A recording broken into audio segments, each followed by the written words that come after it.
Mirë se keni ardhur edhe një herë dhe është vërtet kënaqësi, është bekim sa herë që mblidhemi në emrin e Jezusit për të adhuruar Zotin dhe për të dëgjuar inkurajime nga njëri tjetri, për të dëgjuar fjalën e Zotit dhe për të inkurajuar, pse jo sfiduar, nga njerë dhe korrigjuar nga fjala e Perëndis, sepse fjala e Perëndis është e gjallë dhe vepruese. Dhe sa herë që ne dëgjojmë atë, dhe sa herë që ne e shpallim me gojën tonë, dhe sa herë që ne e shpallim të vërtetën e fjalës tek jetët e tjerëve rreth e rrotull, ajo krijon, siç përmendi edhe pastor George, që fjala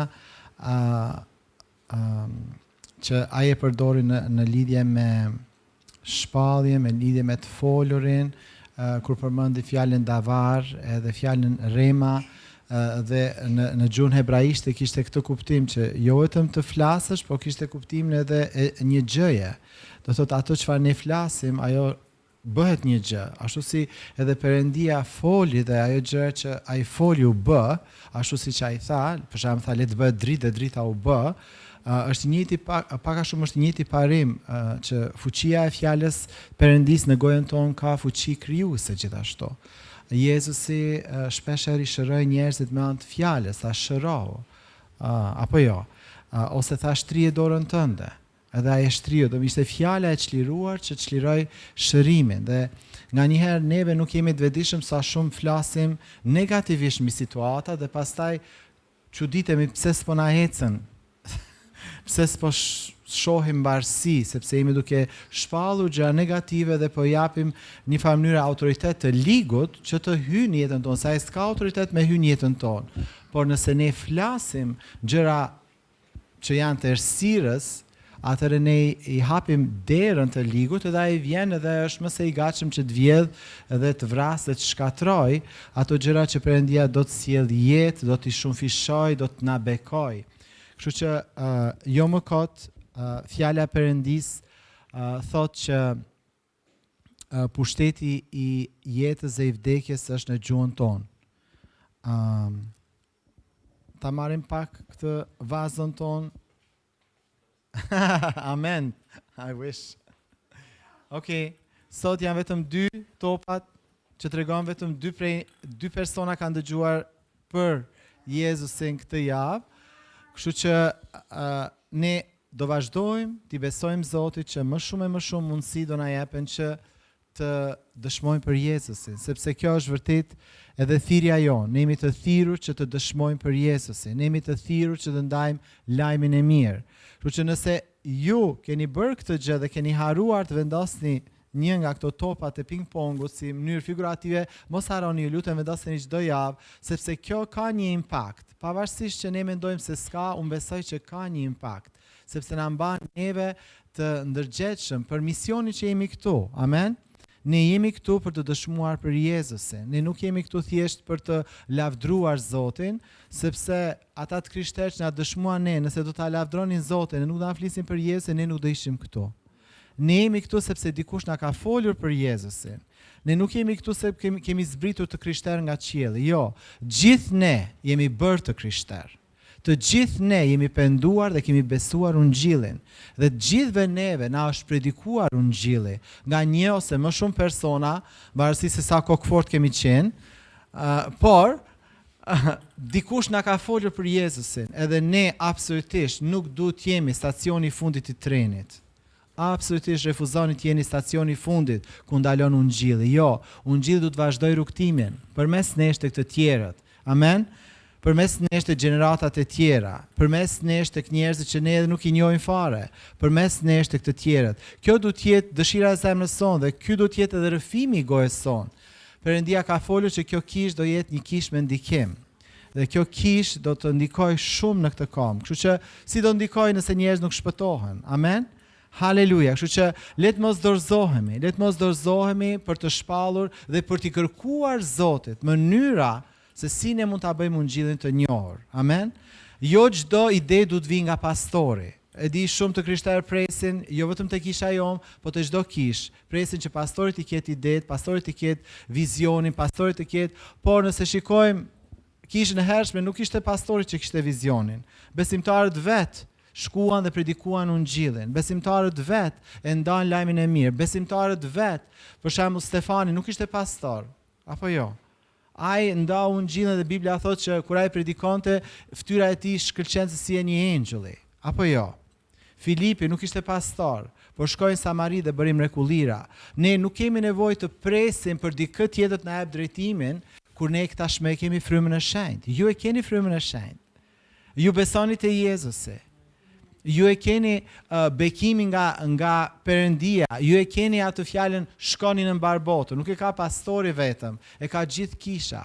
Të shkojmë në mbar botën të predikojmë ungjillin. Kështu që Zot, ne vim sërish para Teje, Zot, dhe ne lutemi dhe vazhdojmë të ndërmjetësojmë për këtë qytet. Ne vazhdojmë të ndërmjetësojmë për këtë kombë, Zot. Ne lutemi në emrin e Jezusit dhe kërkojmë, Zot, për shpëtimin e njerëzve në Shqipëri, Zot. Ne kërkojmë për shpëtimin e shqiptarëve, Zot. Ne kërkojmë që ungjilli të depërtoj në çdo shtresë, Zot, njerëzish këtu, Zot, në kombin tonë, Zot, dhe në diasporë. Në emrin e Jezusit ne kërkojmë Perëndi i dashur për rrugë të reja, për dyert të reja të hapen, o Zot. Ne kërkojmë, o Zot Perëndi, që njerëz të rinj të vinë në kishë, o Zot. Jo vetëm në kishën tonë, por në çdo kishë ungjillore kudo në Shqipëri dhe në diasporë. Zot, ne kërkojmë njerëz të rinj të dëgjojnë ungjillin, njerëz të rinj të pendohen dhe të pranojnë të vërtetën e fjalës Tënde. Ne besojmë për mundësi të reja, o Zot. Ne lutemi për dyert të reja të hapen në emrin e Jezu Krishtit. Ne kërkojmë që dyert të reja për ungjillin të hapen në kombin tonë në emrin e Jezusit. E ne besojmë, o Zot, që zëri yt, o Zot, do dëgjohet dhe jo zëri njerëzve, o Zot. Haleluja. Zëri do dëgjohet, o Zot, do buqas, o Zot, në zemrat e njerëzve, duke i thirrur në shpëtim, duke i thirrur që të shpëtohet, duke i thirrur, o Zot, që të kthehen nga rruga e keqe, nga rruga e mëkatit, nga rruga e padrejtësisë, duke i thirrur, o Zot, që dorëzohen para mbretit të mbretërve, para Zotit të Zot, para krijuesit, të dorëzohen, të binë në gjunjë dhe të besojnë tek Ty, o Zot. Ne këtë kërkojmë, ne këtë lutemi, ne këtë besojmë dhe shpallim, o Zot, që kombi ynë do shpëtohet, që kombi ynë, o Zot, do të besojë te Ti, që kombi ynë, o Zot, do të ngrej zërin drejt Teje, o Zot, dhe do të lartësoj vetëm Ty. Vetëm emri Yt do të lartësohet në këtë vend. Vetëm Ti, o Zot, do të marrësh lavdi, o Zot. Vetëm Ty do të ngrejmë adhurimin, o Zot. Haleluja, sepse vetëm Ti e meriton. Haleluja. Bekuar qoftë emri Yt, o Zot. Bekuar qoftë emri Yt, o Zot. Ne të bekojmë dhe të falenderojmë Ty. Dhe gjithë thanë, amen, amen, haleluja. Lavdi Perëndis. Haleluja. Zoti është i mirë. Ajo çfarë unë kam folur javës që shkoj ka qenë në lidhje me urtësinë e Perëndis. Dhe sa e rëndësishme është për gjithë ne që ne të ecim sipas urtësisë së Zotit. Ajo që i mungon secilit prej nesh është në fakt urtësia e Zotit, sepse ne mund të kemi urtësi njerëzore, edhe ne që kemi më shumë vite mund të kemi urtësi të akumuluar nga vetë jeta, se edhe jeta vetvetiu të mëson gjëra, s'ka nevojë me shku në shkollë për me mësu gjithë shka, vetë jeta ti mëson, përderisa le themi jeton familje, do mësosh disa gjëra. Kur fillon shkollën, do mësosh disa gjëra. Kur fillon punën, do mësosh disa gjëra. Vetë jeta i ka ciklet e veta ku të mëson. Por asnjë gjë nuk mund të krahasohet me urtësinë e Perëndis, sepse urtësia e Perëndis është diçka hyjnore, nuk është diçka që e mëson shkollë, nuk është diçka që ta mëson prindi, nuk është diçka që ta mëson sistemi edukativ, nuk është diçka që ta mëson puna. Urtësia e Perëndis është diçka që zbret nga lart, haleluja, dhe vjen direkt në zemrën tënde, në frymën tënde, në njeriun tënd përbrendshëm. Edhe ajo quhet zbulesë pastaj. Wow, ti kupton më shumë, ti di më shumë për Zotin, ti kupton më mirë situatën tënde, ti kupton situatat që të rrethojnë, ti mund t'i kuptosh njerëzit më mirë me urtësinë e Zotit se sa me urtësi njerëzore, se sot njerëzit psikologjisin në internet ta bëjnë kokën lëmsh, por ne nuk kemi nevojë për këtë urtësi njerëzore. Se sot njëri thot mos hak këtë, nesër del tjetri mos hak këtë, tjetri thot pije pikërisht këtë, tjetri thot mos pi këtë. Domethënë janë bë gjithë guru, Por, urtësia e Perëndis, kur të thot diçka Perëndia, dije që ajo është 100% e saktë, edhe 100% e vërtetë, edhe 100% do të ndihmoj, do të shëroj, do të restauroj, do të bekoj, s'ka asnjë gabim në urtësinë e Perëndis. Prandaj, syta duhet të jenë më shumë e më shumë tek Perëndia, sesa tek gjërat e tjera. Sytan, mendja jonë, qenia jonë du të kërkoj Perëndin më shumë se çdo gjë tjetër, më shumë se çdo miqësi njerëzore, më shumë se çdo kontakt njerëzor. Ne mendojmë nganjëherë që po ta njihja këtë person, ky do më bënte këtë, po ta njihja këtë person, po ta kisha këtë familje, po të kisha lindur në këtë qytet, dhe ne dim, Bibla vetë dëshmon që Perëndia e merr dikë që është hiç, është zero, edhe e ngren lart edhe çon më lart se kushdo tjetër që ka qenë para tij e ka pas 100 grada. Pse? Sepse me Perëndin ti shkon lart. Ti asnjëherë nuk shkon poshtë me Perëndin. Me Perëndin ti ngrihesh lart si shqiponja. Ti ecën pa u lodhur, ti vrapon pa u lodhur, sepse Perëndia është super i zgjuar. I thret yjet me emër. Ne me zi thrasim një tjetër me emër, s'po i mend emrat e njerëzve, ai thret ysin, gjitha galaktika që i ka krijuar i thret me emër. Imagjinoni çfarë urtësie është në Perëndin. Le që i thret, sepse për neve nuk është diçka shumë e madhe me majt men, po çfarë urtësie që i ka kriju njëherë gjitha ato. E na ka kriju edhe neve, që sa herë që e shohim vetëm pasqyrë e themi, "Ua, çfarë mrekullie." Çfarë mrekullie? Haleluja. Zgjohem në mëngjes, haj ushqim, amen, haleluja, lëviz, kam kontakt me njerëz, shkoj punoj, mbaroj punën, vin shtëpi, kam familje. Domethënë, e mrekullueshme si Zoti na ka kriju, edhe jo vetëm një, po miliarda. Wow, miliarda njerëz. Perëndia, sepse ne themi po, babi dhe mami na ka kriju, por fjala e Zotit thot, kur ishe në barkun e nënës tënde, unë të kam dhënë formë, thot Zoti. Ne mendojmë që ne krijojmë njerëz, po kush është ai që ka vendosur mënyrën se si krijohet një fëmijë në barkun e nënës? Kjo është një mrekulli.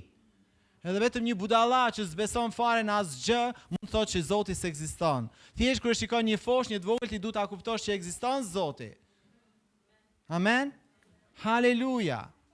Krijesa më e çmuar e Perëndisë është njeriu. Edhe ne jemi dëshmi e gjallë ekzistencës Zotit. Çfarë urtësie, thjesht shikoj trupin, çfarë urtësie. Të sulmon një smundje dhe vetë trupi fillon pastaj e sulmon smundjen. Haleluja. Haleluja. Kur je i lodhur flet gjumë edhe zgjohesh edhe gjitha bateritë janë on, janë rikuperuar. Haleluja, s'ke nevojë fut gishtat në korrent. Thjesht pak gjumë edhe bateria rikarikohet. Haleluja. O sa e mrekullueshme krijesa e Zotit. Ti je një mrekulli. I thuaj atij afër, ti je një mrekulli. Sepse kanë kohë që se kanë dëgjuar. Ti je një mrekulli. Ti je një mrekulli në dy këmbë. Haleluja. Po ecën në dy këmbë. Mrekullia e Zotit. Haleluja. Kështu që kur e shikoni njëri tjetrin thuaj ja po vjen mrekullia. Haleluja. Erdhi mrekullia. Haleluja. Se nuk e di nga njerëzit presin për naj kështu, naj hokus pokus, naj abrakadabra që mi thonë mrekulli, po ti je si krijesë Zoti një mrekulli. Thjesht që ekziston ti je një mrekulli. Haleluja. Javës që shkoi përmenda që Jakobi, vllai i Jezusit, e dinte shumë mirë kur i dha këshillën kishës që nëse dikujt i mungon urtia, le ta kërkoj nga Perëndia, që je pa kursim. Amen. Pa korrigjuar, thjesht ka me bollëk urtësinë Zotin. Edhe ai e dinte shumë mirë. Jakobi e dinte shumë mirë sepse ai kishte parë urtësinë vet. Ai ka jetuar me Jezusin për një kohë të gjatë. Edhe e ka parë Jezusin në shtëpi. E ka parë Jezusin ndoshta edhe në formën e një zdrukstari. E ka parë se sa urtësi kishte dhe rrithte nga Jezusi. Haleluja. Që e dinte që në Zotin ka mjaftueshëm me urtësi. Jam i sigurt që Jozefi dhe Maria e kanë pyet disa herë Jezusin për gjëra edhe ai u ka dhënë 100% përgjigjen e saktë. Edhe kur ka qenë fëmijë, edhe kur është rritur, ata kanë dëgjuar, sepse e pam edhe javës kaluar që kur u bë kthimi i ujit në verë, Maria i tha shërptor, tha, bëni gjithçka që ai ju thot. Pse do thoshte bëni gjithçka që ai ju thot? Sepse përderisa ka jetuar me Jezusin, gjithçka që Jezusi thoshte, bëhej. Gjithçka që Jezusi thoshte ishte 100% e saktë. Asnjë fjalë e gabuar, kur s'ka dal nga goja e Jezusit. Për sosmëri 100%. Shenjtëri 100%, drejtësi 100%, dashuri 100%, mëshirë 100%. Haleluja. Kështu që nëse ka pas dikush i privilegjuar, me jetu në këtë botë, ka qenë Jozefi dhe Maria me Jezusin dhe fëmijët e tjerë që i ka pas.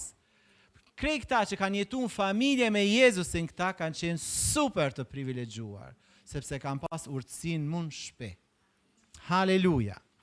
Tani, ne nuk kemi për të qartë të themi, sa mirë Jozefi dhe Maria. Jo, edhe ti e ke urtësinë 100% në shpe, edhe mund ta marrësh edhe me vete, edhe ke edhe në zemër. Haleluja. Amen. Se ndoshta ju mendut, po ne se kemi, Jo, e kemi edhe ne, 100% Jezusin, nëse beson e ke 100% zemër, amen? Amen? E ke frymën e shenjtë në zemrën tënde, 100%, haleluja. Jezusi nuk vjen gjys Jezus edhe gjys jashtë, jo, kur vjen ai hyn i tëri në zemrat tona. Kur fryma e shenjtë vjen, nuk vjen 1% e frymës, vjen gjithë fryma e shenjtë në zemrat tona, haleluja. Amen? Kështu që ti dhe unë, ne kemi urtësinë e Perëndis në zemrat tona. Por çështja është që ajo çfarë ne nuk bëjmë është që ne nuk presim ta dëgjojmë zërin e urtësisë, sepse urtësia ka një zë, apo jo? Kur Maria tha dëgjojeni gjithçka që ju thot, bëni çfarë ai ju thot, ata duhet ta dëgjonin çfarë ai do thoshte. Apo jo? Dhe pastaj ai ju tha, mbushni ato kontejnerët me ujë. Ata e bën. Normalisht kanë folë, çfarë budallë ku do e mbushim me ujë, çfarë do nxjerrim? Do nxjerrim ujë. Me siguri kanë menduar gjithë ata shërptor, sepse ai kreu i dasmët po priste për verë. Jezusi tha mbushini me ujë. Pastaj kur tha shkoni dhe merrni mbushni gotat, doli vera. Si? Qysh? Mrekulli. Ishte Jezusi që e bëri ujin në verë. Ai e ktheu ujin në verë. Sepse Jezusi mund të kthej gjithçka në çfarë të dojë ai. Haleluja. Amen. Haleluja. Fjala e tij është jetë, është pushtet, është sjell gjatë në ekzistencë fjala e Jezusit. Haleluja. Kështu që kur ata pastaj e pan që uji ishte kthyer në verë, ishte tepër vonë. Se mendja jonë nuk e kap urtësinë e Zotit. Urtësia e Zotit kapet vetëm në zemër, në frymën tënde, në frymën time. Ajo shkarkohet aty, në zemrat tona. Prandaj ne duhet jemi shumë të kujdesshëm që fryma jonë, njeriu i brendshëm, të jetë i pastër, të jetë i çiltër, të jetë i ruajtur, se çfarë thot fjala e Zotit? Ruaje zemrën tënde me shumë kujdes, sepse nga ajo dalin burimet e jetës. Pra nëse ka diçka që ne duhet ruajmë në jetën tonë, është zemra jonë, njeriu i përbrendshëm, jo zemra fizike.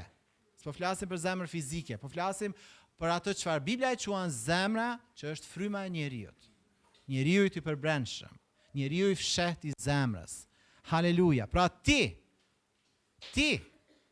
jo diçka brenda te, je ti je fryma njerëzore. Dhe kjo frymë njerëzore ka një shpirt, që Biblia e quan psyhe, ka një psiqik. Fryma njerëzore ka një psiqik. Dhe kjo fryma njerëzore që e ti, ka një trup, ti po jeton në trup. Kur ti vdes, ti nuk vdes në fakt, është trupi që vdes, po fryma jote, njeriu i përbrendshëm, ti, bashkë me shpirtin tënd, me psikën tënde, me inteligjencën tënde, sepse normalisht nëse ne bëjmë operacion trurin, nuk mund t'i gjejmë mendimet aty, apo jo. Sa herë e kanë bërë operacion njerëz trurin, nuk mund t'i kapin mendimet, sepse është diçka shpirtërore. Gjithë qenia jonë është diçka shpirtërore, frymërore. Nuk mund ta edhe kirurgu më i mirë nuk mund të nxjerr kur e bën një autopsi, nuk mund të nxjerrësh as frymën as shpirtin as jo, këto janë gjëra që Bibla i thot shumë qartë. Janë gjëra të njeriu të brendshëm. Bibla e ndan njeriu në njeriu e brendshëm dhe njeriu e jashtëm. Njeriu e jashtëm ju po e shikoni, ju gjithë e shikoni njeriu e jashtëm. Po njeriu e brendshëm, ato e shikon vetëm Zoti. Edhe ato e din dhe e njeh shumë mirë ti. Ti e njeh veten tënde, apo jo? Ti e din se si ti je. Po lexoj një dëshmi të një personi që kishte pas vizion, kishte shku tek Zoti, ishte një grua, kishte shku tek Zoti, edhe Zoti, në vizion, se jo kështu fizikisht, por ka shku në vizion tek Zoti dhe Zoti thot, ulo dhe relakso, s'ke nevojë të shtiresh për asgjë se di gjithçka. S'ke nevojë të shtiresh për asgjë se di gjithçka. Perëndia di gjithçka për secilin prej nesh. Pse shtiremi kot? Ai di gjithçka. Ai di kur ti zgjohesh, ai di kur ti lexon Biblën, ai di kur ti lutesh, ai di kur ti beson diçka, ai di këto gjëra. S'ka nevojë të shtiremi, nëse ka dikush që duhet të jetë absolutisht i lirë nga shtirja është një krishter. Absolutisht ne duhet jemi të lirë nga çfarë do lloj shtirje. S'kemi nevojë të aktrojmë asnjë gjë, sepse kemi dikë që e dim që din gjithçka. Perëndia. Ai na njeh krye këmbë. Ai din edhe para se themi një fjalë ai din çka kena me thonë. Kemi një Perëndi të gjithdijshëm, burimin e urtësisë hynore, atëherë s'kemi nevojë të shtiremi. Sa më real që je, sa më i përulur që je, aq më mirë për ty. Për ty, jo për tjerët, për ty, se ti jeton me veten tënde 24/7. Je i vërtet kur si je mirë, thuaj Zotit, nuk jam mirë. Shikojeni Davidin, dëgjoni psalmet e tij. Nuk janë gjitha, haleluja, të lavdroj o Zot. Jo, ka dhe momente që është totally down, që është komplet poshtë. Por ama është i vërtet. I thot Zotin, kështu ndjehem. Kështu ndjehem për armiqtë e mi, kështu ndjehem për situatat. Perëndia pëlqen realitetin. Perëndia nuk pëlqen që ne të rrim në negativitet, po Perëndia nuk sfidohet nga negativiteti kur ne shprehim gjëra negative. Ai nuk është që sfidohet, por ai do që ti të jesh i vërtet. Amen? Ti thuash ashtu siç ti e ndjen, Perëndis, jo njerëzve, Perëndis. Se njerëzit mund t'ia thuash si ndjesh ti, por s'ta fshkëllejnë më dhe thonë bye bye. Perëndia nuk është i tillë. Perëndia nuk na braktis dhe nuk na lë kurrë. Kështu duhet bësh një dallim, si flet me njerëz dhe si flet me Perëndin. Para Perëndis mund t'i thuash çfarë të duash Perëndis, se ai është i mirë, nuk është si njerëz. Po njerëz nuk mund të thonë çfarë ti don ton kohën, sepse njerëzit nuk janë Perëndi. E njerëzit nganjëherë nuk të falin fare. Edhe njerëzit të shmangin nëse ti shpreh çat vjen në kokën tënde. Pra, urtësia e Perëndisë është aty, por fjala e Zotit thotë du ta kërkojmë. Nëse ne nuk e kërkojmë, ne nuk do ta kemi atë. Ne nuk do ta kemi. Biles edhe kur e kërkojmë, thotë mos e kërkoni me dy mendje. Duhet jeni të fokusuar në kërkimin e urtësisë për një çështje të caktuar nga Perëndia. Pra duhet jeni të fokusuar. Çfarë do thotë kjo? Që nëse ti po i kërkon Zotit për një çështje të caktuar, urtësi, duhet të meditosh mbi atë pikë që po i kërkon, duhet lexosh nga fjala e Zotit mbi atë pikë që po kërkon, për shembull po kërkon urtësi për shëndetin tënd, sepse ke shku te 5 doktorë dhe secili ka nga një diagnozë. Çfarë do bësh pastaj me 5 diagnoza? Atëherë ke nevojë për urtësi, Zot, të lutem jep urtësi, çfarë duhet bëj? A të ndjek të 5 këshillat edhe të shkatroj jetën time, apo të dëgjoj edhe Zoti mund të t'jap urtësi? Shko te ky ose fol me këtë, sepse nuk është urtësi gjithmonë që do vi direkt. Po Zoti na ka vendosur një komunitet, ka njerëz që kanë urtësinë e Perëndisë, dhe ata mund na këshillojnë. Thonë, hey, kjo nuk më duket që është nga Zoti kjo gjë, ose kjo rrugë që ti po ndjek nuk më duket që është tamam sipas fjalës Perëndisë, duhet ndalosh këtë ose duhet vazhdosh në këtë drejtim. Pra, urtësia e Perëndisë ka mënyra të ndryshme se si vjen, por kur ne kërkojmë diçka, kur i kërkojmë urtësi për një çështje caktuar, ne duhet të qëndrojmë tek ajo gjë. Kenneth Hagin po thoshte për një person që në kohën e vet kishte qenë milioner.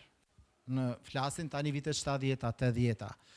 Edhe kur e kishin pyetur si ke arritur që të fitosh kaq shumë lek. e kam pyetur. Edhe ai kishte dhënë një përgjigje. Sa herë që marr një vendim, i kishte thënë që unë nuk kam ndaj zgjuarsi kaq të madhe, por kam këtë gjë, i kishte thënë. Sa herë që dua të marr një vendim, e pyet Zotin. Tash po flet për biznesin, se ishte biznesmen ky njeri. Sa herë që do të bëja një marrëveshje, vinte personi më thoshte, a do ta bësh këtë lloj marrëveshje? Tha, unë shkoja në shtëpi dhe shkoja para Zotit. Edhe filloja dhe lutesha. Zot, a është ky njeri nga ty? A është kjo marrëveshje diçka prej teje? A është kjo gjë që unë duhet fus punët e mia, biznesin tim të angazhoj? Tha, dhe nga njëherë duhet të rria një ditë, tha vetëm në pritje. 2 ditë, nga njëherë duhet lutesha më shumë, se s'merja përgjigje me njëherë. Nga njëherë duhet agjëroja.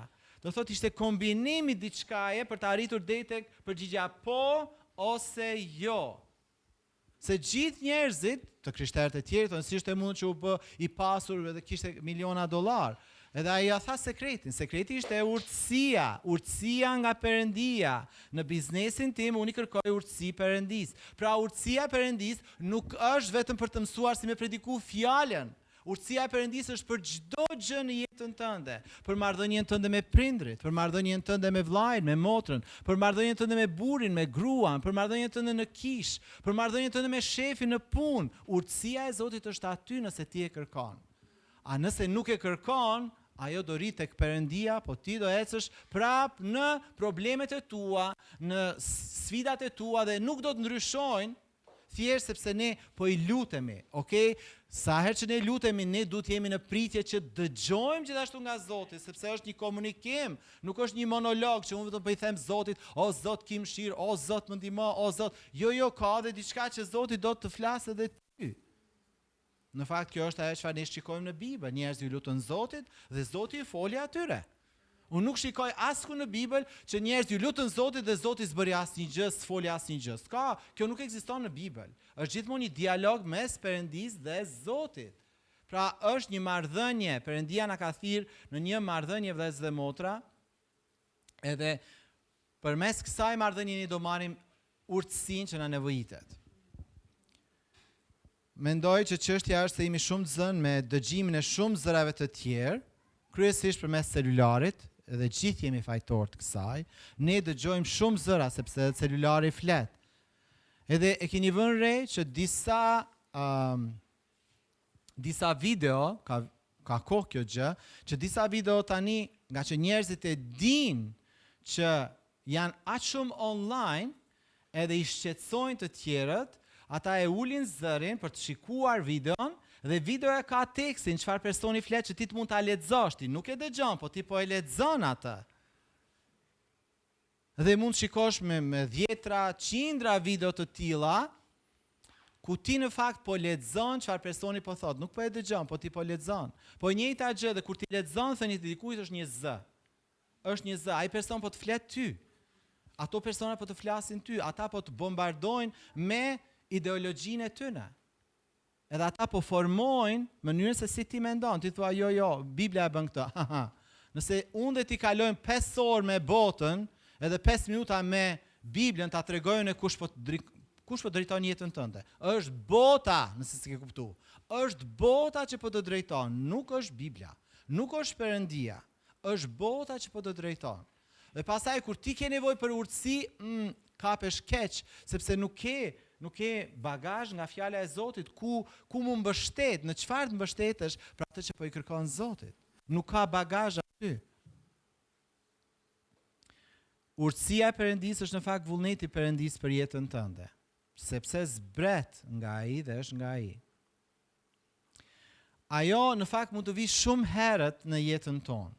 Po për shkak se ne nuk jemi në marrëdhënie me Perëndin, sipas kushteve të tij, ne nuk dëgjojmë mirë. Nuk e dëgjojmë atë çfarë Zoti po na thot për jetën tonë. Ose për shembull, prindrit tanë nëse jemi fëmijë, prindrit tanë nuk dëgjojnë mirë dhe neve na ikën fëmijëria pas gjërave të parëndësishme, kur fryma jonë është ende e çiltër dhe e pangarkuar për dëgjuar nga Perëndia. A dini që neve për shembull e kemi praktikuar me Mateon, që të themi lutu dhe dëgjoj çfarë po thot Zoti. Dhe në 2 raste kur është lutur, na ka thënë për shembull herën e fundit kur është lutur, po Zoti më tha, thuaj babit dhe mamit të dua shumë. Thuaj babit dhe mamit të dua shumë. Edhe ai nga dhoma, thot babi, mami, unë ju dua shumë. Tani mund të duket shumë e thjesht, po e dini sa njerëz vuajnë, këtë botë, që fëmia kur si thot prindit të dua. Po, të kam gjanë. Jo, du të mi thonë të dua prindit. Të dua. E ka miliarda njerëz që fëmia nuk i thot kur prindrit të dua. Të kam gjanë, po, je kështu, e bëjnë shaka, po nuk e nxjerrin fjalën e duhur. Të dua, të nderoj, të respektoj, të çmoj, fjalë që kanë vlerë. Kështu që duhet me mësu fëmin me kultivu një marrëdhënie me frymën e Zotit. Jo, prisa kur tritet pasaj, po u rit pas Zotin, do vazhdoj pas Zotin. Fillo mësoj fëmijën që në vogjli, mësoje me këngë adhurimin shpe. Të dëgjoj ty të adhuru Zotin, jo YouTube-in. Ty duke adhuru Zotin. Ti duke lavdruar Zotin. Të dëgjoj ty duke u lutur. A dini çfarë impakti ka kjo te fëmia? Më shumë se çfarë do lloj shkolle biblike, më shumë se çfarë do lloj masteri ose çka do që mund të bëni. Prindi ka ndikimin kryesor. Pastaj vjen shoqëria. Por nëse prindi nuk është mësuar me dëgju nga Zoti, çfarë do ta mësoj fëmijën? Kjo është problemi. Edhe ne shumica prej nesh që jemi në moshën e rritur, ne s'kemi pas prind që e njohin Zotin. Kështu që ku kena mësuar ne për lutjen, për ta dëgju frymën e Zotit etj. Por ju që jeni më të ri, keni këtë mundësi që t'i mësoni fëmijët tuaj, kur t'i keni, që t'i mësoni që ta dëgjojnë Zotin. Ka shumë shembuj se si urtësia vjen nga lart, urtësia e Perëndis vjen nga lart, edhe unë do përmend vetëm disa sot në Bibël. Një prej tyre është Jozefi. Nëse ju kujtohet në fjalën e Zotit, Jozefi ishte ai ëndruesi që shikonte ëndra profetike për jetën e tij. Dhe kur ai ishte një djalosh dhe ende kujdese për delët e babait të tij, ai pa dy ëndra që flisin se kush ai ishte në Zotin. Kush ai ishte në Zotin. Dhe çfarë thirrje ai do kishte në jetën e tij. Te Zanafilla 37 thot kështu, por Jozefi pa një ëndër dhe u atregoi vëllezërve të tij, dhe këta e urryen edhe më tepër. Ai u tha, më pëlqen guximi i Jozefit, prap do ju tregoj edhe se më urreni, haleluja. Do ju tregoj. Edhe ju tha, dëgjoni, ju lutem, ëndrën që pash. Ne ishim duke lidhur duaj në mes të arës. Kur paprit mas duajt e mi, u drejtuan dhe qëndruan drejt. Kurse duajt tuaj, kjo është Zanafilla 37, vargu 7, duart tuaj u mblodhen dhe u përkulën përpara duajve të mi. Atër vëllezërit e tij thanë, a duhet mbretërosh ti mbi ne, ose do të na sundosh me të vërtetë, dhe u rryen edhe më tepër për shkak të ëndrave të tij dhe fjalëve të tij. Në fakt ai nuk tha asnjë fjalë përveç se tha ëndrën. Ai pa një ëndër tjetër dhe u tregoi vëllezërit të tij çfarë sensi humori ka Zoti. Si mjafton një ëndër, t'ja tregoj edhe një tjetër. Okej, se s'merrni vesh porta, ju tha. S'merrni vesh, t'ja tregoj edhe një. Edhe kjo është më e bukur. Thotë, dhe pa një ëndër tjetër, do ua tregoj vëllezërit të tij, duke thënë, pash një ëndër tjetër. Dhe ja, dielli, hëna, që simbolizoi mamin dhe babin. Dhe 11 yje sa që ishin vëllezërit, përkuleshin para meje. Dhe ai ja tregoi këtë ëndër atit të tij dhe vëllezërve të tij. I ati e qortoi dhe i tha, ç'kuptim ka ëndra që ke parë? A do të duhet që pikrisht unë, nëna jote dhe vëllezërit e tu të vinë dhe të përkulemi deri në tokë para teje? Dhe vëllezërit e tij e kishin zili, por i ati e mbante për brenda këtë gjë. Tani, të jemi të sinqert, kush ka kontroll mbi ëndrat që shikon? A ka ndo kush këtu në kishë mund thot, unë para se kam rënë gjumë, i kam thënë vetë do shoh një ëndër me çokolata ose një ëndër me udhëtime. Kush është ai që i kontrollon ëndrat e tij ose të saj? Ëndra është diçka frymërore, ose vjen nga Perëndia, ose vjen nga djalli, ose vjen se ke ngrënë shumë pica. Pra ka disa mënyra. por në gjitha rastet se si vjen, ti nuk je në kontroll. Këtë dua të them. Dhe Jozefi, ai vetëm dau atë çfarë ai nuk ishte në kontroll të asaj gjë. Tha, unë këto i kam pa dhe këto po i ndaj me ju. Dhe mund ta heqi djallin nga ky ekuacion, sepse djalli nuk mund të jepte një ëndër të tillë, se ai s'ka mend për këto lloj ëndrash. Edhe mund t'ja heqi edhe picës, sepse s'ka pas pica në atë kohë. Dhe mund t'ja heqi, le themi, edhe interneti s'ka qenë shumë i ngarku me pa diçka që mi dal këto sene në ëndër. Pra ky djalë ka pas një jetë shumë të thjeshtë, është marrë me delet e babait të vet. Kjo ka qenë jeta e tij. Kullot delet, ktheu në shtëpi. Kulloti, ktheu në shtëpi. Kaq e thjesht ka qenë jeta e tij. Përveç se ka pas diçka në plan Perëndia për jetën e tij, dhe ky me çiltërsinë e zemrës së tij arriti në ëndër ta kapte urtësinë e Zotit. Haleluja. Pra Jozefi nuk e kishte fajin që i kishte pa këto ëndra. E keqja ishte që në mes të familjes së tij nuk ishte askush që ishte i zgjuar mjaftueshëm në frymë për të kuptuar se Perëndia po fliste. E këtë dua t'ju them, sepse kur janë fëmijët e vegjël, ti mund të shikosh dhe ti lutesh Zotit, Zot, çfarë ka te ky fëmijë? Çfarë do dali nga ky fëmijë? Sepse Zoti neve flas të krishterëve, na i ka dhënë fëmijët në administrim për një kohë. Nuk janë siç bën njerëz të botë, është djali im, është gota ime, sikur i kanë prona. Nuk janë prona atore. Ato janë krijesat Perëndis, ka një vullnet të vetin, ka një thirrje të veçantë nga Zoti, edhe ty si prind është një kohë e caktuar për të kujdesur për ta. Nëse shfrytëzon atë kohë për ta mësuar fëmin që ta doj Perëndin, ti je prindër i suksesshëm. Nëse se mëson fëmin tënd për ta dash Perëndin, ti ke dështuar. I'm sorry, të del aty në internet, të del i dështuar. Pse? Sepse nuk e arritur që ta sjellësh fëmin në rrugën e Perëndis. Okej? Tani kam dëgjuar ka dhe pastor që fëmijët e tyre janë larguar nga Zoti etj. Unë nuk i di gjitha historitë e pastorëve, se jo çdo person që e quan vetëm pastor është edhe i perëndishëm. Ka lloj-lloj pastor sot në botë, apo jo? Ka lloj-lloj njerëz që thonë që janë njerëz Zotit dhe nuk janë. Por ajo që fjala e Zotit thotë është mësoje fëmijës rrugën që duhet të eci, që kur ai tritet nuk do largohet nga ajo. Këtë thotë fjala e Perëndis. Haleluja. Haleluja, dhe ne këtë e besoj.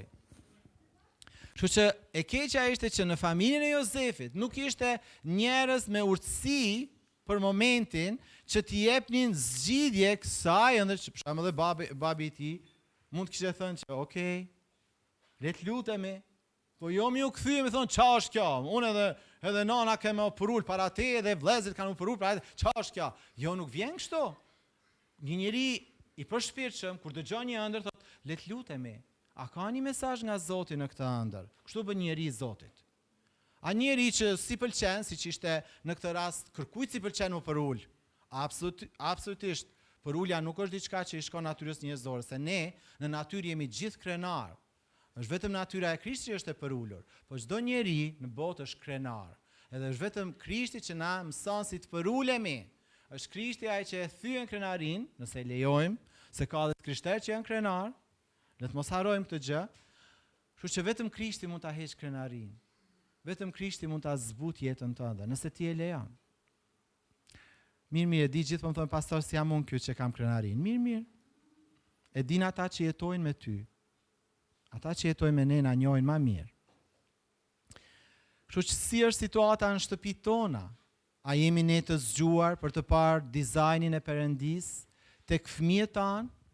Apo shikojmë ne dizajnin e Perëndis të njëri tjetrit, se unë po flas tani për prindin dhe fëmijën, por kjo ka të bëjë me secilin. Ne duhet të shikojmë Krishtin tek tjetri. Jo kush është Berti në pamje fizike ose në profesionin e vet, po kush është Berti në Krishtin? Kush është Luisi në Krishtin? Kush është Rezi në Krishtin? Kështu duhet të shikojmë njëri tjetrin. Jo kush është në botën sociale. Jo. Kjo s'ka vlerë. Kush je ti në Krishtin? Kjo është ajo kush ti je në të vërtetë. Miles Monroe është njëri i Zotit që nuk jeton më, po në kohën kur ai ka jetuar, Zoti ka përdorur shumë me zgjuarsinë që i ka dhënë. Nuk e di, ka pas 3 bachelor dhe 5 doktoratura, kështu që ishte i zgjuar edhe nga koka. Por ai thoshte që nuk është kjo ajo zgjuarsi që un kam, është zgjuarsia që kam në Zotin. Kjo është ajo që e nxori atë nga një familje tepër e varfër me 11 fëmijë që prindi s'kishte as mundësi mi ushqy gjithë. Thot në moshën 12 vjeçare kam pas këpucët e mia të para. Për 12 vjet ka hecur zbath. Kështu që ju jeni lule. Gjithë jemi lule, se ne nga njerë mendojmë që kukusa keq jemi në Shqipëria. O Zoti ma, sa mirë jena. Jena shumë mirë, kena këpuca tona. Zot me prit 12 vjetë për një palë këpuc. Haleluja, ka di kushto? Haleluja. Se nga njerë vjene e fryma e mos minjohjes edhe ankesës e ne haroja të gjë. Qohu nga gjumi. Zgjohu. Haleluja. Edhe a i thot kështu. Një pyetje që duhet të bësh kur shikon fëmijët e tu, do bësh kështu. Kush është i fshehur brenda atij trupi? Kush është i fshehur brenda atij trupi? Sepse Jakobi e pa djalin e vet, thjesht një bari. Por a e dini dhe e dini këtë, që ajo ëndra që ai pa u bë pike për pe ashtu siç e pa. Edhe vlezët e tij gjithë erdhën e u gjunjëzuan. Edhe baba i ti u desh me ardh edhe me taku në fund, sepse ata ishin në skami, në varfri, ishin duke vdek, edhe Jozefi bëri që ata të shpëtohen. Pra atë çfarë tjerët nuk e besojnë të ty, ti duhet ta besosh atë çfarë Zoti ka thënë për veten tënde. Nuk duhet bish asnjëherë nivelin e ça ka rëndësi ça mendojnë tjerët, rëndësi ka çka thot Zoti për ty. Çka thot Zoti për jetën tënde. E për këtë duhet ta dëgjosh Zotin. Du ta dëgjosh çfarë po thot. Kush është i fshehur brenda zemrës tënde? Kush është i fshehur brenda trupit tënd? Kush është ai personi? Çfarë thirrje ka ai personi? Zoti ka një plan të përsosur për secilin prej nesh. Edhe ai plani është tashmë në qiell. Edhe mënyra se si zbret është përmes urtësisë Zotit ai zbret në jetën tonë.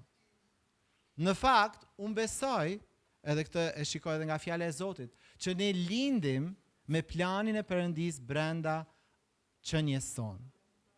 Nuk është diçka që sa lindi për shembull, le të themi lindi Luisit tash do të ç'a do bëjmë me këtone.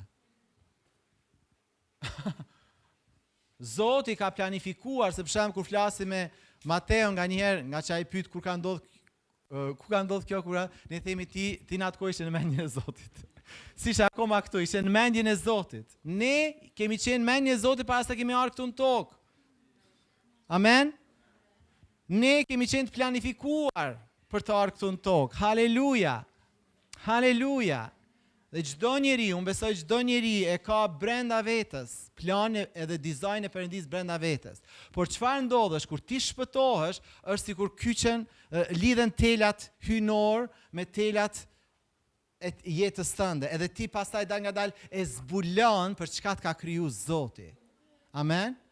Prandaj këtu hyn ajo urtësia e Perëndis ku ti e kërkon dhe i lutesh Zotit për urtësi. Jozefi lindi me këtë plan hynor. Ai plan ju zbulua përmes ëndrës. Ndoshta Zoti ta ka zbuluar ty përmes një ëndre, planin, vizionin se kush ti je dhe kush ti do jesh nëse ndjek atë. Asnjë gjë nga plani i Perëndis për njeriu nuk realizohet nëse njeriu nuk e ndjek Perëndin. Sepse ne nuk jemi robot me butona të programuara. Çdo gjë e vendosur brenda nesh vjen në jetë në komunikim me Zotin. Ai jep jetë ëndrave që i ka vendosur brenda nesh. Ai jep qëllimeve jetë që i ka vendosur brenda nesh. Haleluja. Kështu që vëllezër dhe motra, neve duhet aktivizojmë atë gjë që është tashmë vendosur brenda nesh. Dhe unë besoj një mënyrë tjetër si aktivizohet është nga vetë prania e Perëndis. Kur prania e Perëndis vjen, ne ndërgjetësohemi për kush ne jemi në Krishtin, për çfarë ai na ka thirrur që të jemi. Jo çdo person është thirrur që të jetë pastor. Jo çdo person është thirrur për të qenë dentist. Unë për shembull nuk mund ta bëj punën e dentistit. Në moment që e shikoj gjakun, nuk ndjehem mirë. Por Elsa e bën shumë mirë. Shko sa dush, sa herë ti shkon atje, e bën shumë mirë. Ta heq një dhëm, ta vendos një tjetër, ti heq 2, ti vendos 3. S'ka problem. Kjo është sepse është diçka në dizajn hynor, Perëndia ka ditë që do vi koha që njerëzit nuk do hajnë shëndetshëm, do kenë nevojë për dhëm tjerë, se ato që i kanë prish nga çokolladat dhe nga bombonet. Kështu që Perëndia ka ditë këtë dhe i ka dhënë një dizajn një personi që ky person do jetë një stomatolog ose dentiste ose ku ta dione, ky do jetë kirurg. Domethënë ato njerëz që bëjnë ndërhyrje kirurgjike dhe hapin e mbyllin njerëz çdo ditë nga 5 nga 10, Zoti i madh, zi ç'e bëjnë. Duhet të kenë ai hir nga Zoti, pra ka një dizajn hynor që i lejon ata ta bëjnë këtë punë. Se ti se bën dot, unë se bëj dot. Pra ka diçka hynore brenda nesh që Zoti ka vendosur. Haleluja. Dhe në praninë e tij aktivizohet. Haleluja. Dhe vëllezërit kur e pan, e dini kur Jozefi u dërgua për të pyetur vëllezërit e tij se qa po bëni, kështë që babi, edhe qëfar thonë për të? Tek vargu, te Zanafila 37, vargu 19 thot, ja po vjen ndruesi, thamë vëllezërit, nga inati, qa i vjen inati njerëzë, kur ti hecën në rrugën e Zotit, djalli natoset, djalli zemrot, kur ti e kupton kush je, kur ti e kupton thirrjen tënde, djalli zemrot do dërgoj njerëz për të, erdhi kjo ndruesi, edhe jo vetëm që erdhi, po hajt ata vrasim, ishte plani. Ta shkatrojmë ëndrrën, ta shkatrojmë planin e Zotit në jetën e këtij, sepse ne jemi më të mirë, po s'ishin ata më të mirë. Dhe s'kishte të bënte me më të mira, më të këqij. Kishte të bënte thjesht me thirrjen e Zotit, s'kishte faja që e pa atë ëndër. Ja dha Zoti. Davidi është një rast tjetër, klasik. E dini që Zoti e zgjodhi Davidin kur ai ishte një djalosh? Amen. Nuk ishte kur ai u bë mbret, atë kur ti merresh me delet unë të zgjodha ty, të mora nga vatha e deleve. Nga kopeja dhe të vendosa do të bëjmë mbret. Edhe kur erdhi profeti Samueli të shtëpia Jesaja ose Isais, edhe i sjella 7 djemt e vet, edhe profeti Samuel s'po i kemë gjetë ku është ky? Ja pruni, ky është më i madh, Eliabi, ja brun 2, 3, krejt ishin gjiganta. Tha jo, vaj, s'po lëviz kërkon këto, s'ka vajosje. A kena i fëmijë tjetër? Tha, po, dhe kam një atje me delet, atje me dhëndme. E kam atje. Sile këtu, tha, shpejt, tha Samueli. Sa vjen, tash mund t'imagjinoni vëllezërit e Davidit, ishin bo telef, që se zgjodhi profeti asnjërin prej tyne. Edhe vjen Davidi me erën e lopës ose delës se çka ka marr, ata gjithë kështu. Edhe Samueli, hajde këtu, e mori brilën me vaj. T'ja derë gjithin, ti e mbreti. Mund ta imagjinoni. Të gjitha ata me gojë hapur. Këtë zgjodhi Zoti? Po, këtë e zgjodhi Zoti. Haleluja. Dhe kur kërkush zbeson tek ty, se normalisht babai i tij s'ka besuar që Zoti ka më përdor ato, se të kish besuar kishte thirr. Kur askush zbeson te ty, as babi, as mami, as vllai, as motra, ndoshta as kisha zbeson tek ty. Mos u shqetëso, ka dikush që beson tek ty. Ka dikush që ka vendosur diçka brenda teje, diçka hynore brenda teje, dhe këtë ti absolutisht duhet lutesh Zot, le të bëhet vullneti yt. Ajo çfarë ti ke vendosur në mua që nga fillimi, kjo le të bëhet. Haleluja. Edhe profeti e vajosi Davidin.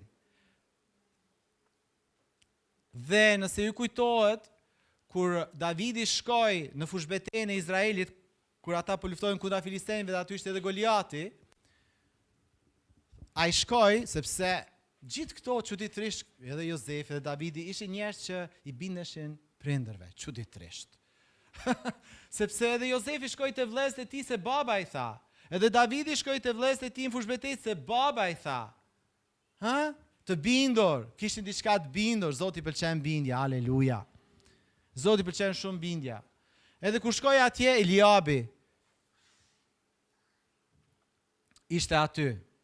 Edhe normalisht Davidi thot qa po ndodh, se s'po e kuptonte që gjithë Izraeli ishte në frikë nga një njeri, që ishte Goliati, një 3 metrosh. Ka lut basketball shumë. Edhe ky menjëherë Davidi thot, se Davidi kishte menjen preft.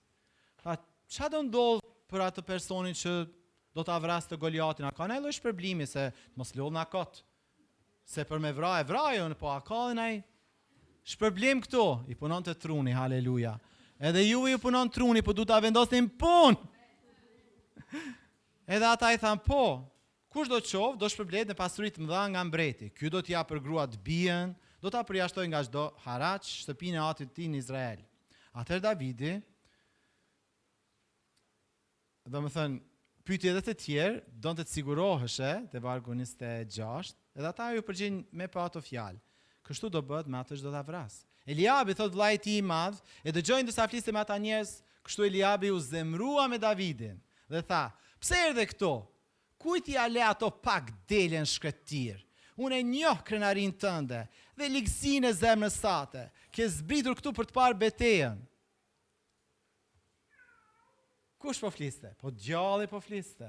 Që djalli e dinte që Davidi ka për t'ja heq kokën atij Goliatit, ka për t'a bo sallat aty. Haleluja!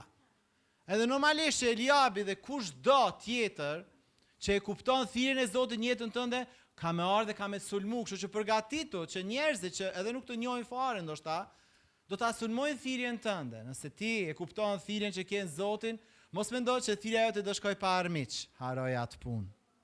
Se ekziston kjo në Bibël. Nëse ti, sepse ti thua po m'pëlqen pastor që pas kam një thirrje, po nëse ti mendon që ajo thirrje ka mu realizu pa naj luft, haroj atë punë. Nuk ka asnjë njeri në Bibël që ka fitu në besim pa luft me të ligun. Pa një betejë të vazhdueshme me të ligun, derisa të ligu të dalë jashtë të heq dorë nga ajo çfarë Zoti ka thirrë ty me bë. Jeremia, gjithashtu, ishte 17 vjeç kur u thirr në shërbesin e profetit. Fjala e Zotit thot mu drejtuat, kjo është Jeremia kapitulli 1, vargu 4. Fjala e Zotit mu drejtuat do të thënë, para se unë të formoja në barkun e nënësate të kam njohur. Para se ti të dilje nga barku i saj të kam shenjtruar, të kam caktuar profet kombeve. Tani më thoni ju mua çfarë ka bërë Jeremia për me fitu këtë titull. Asnjë gjë, përveç se ka dal nga barku i nënës tij. Kaç ka bo?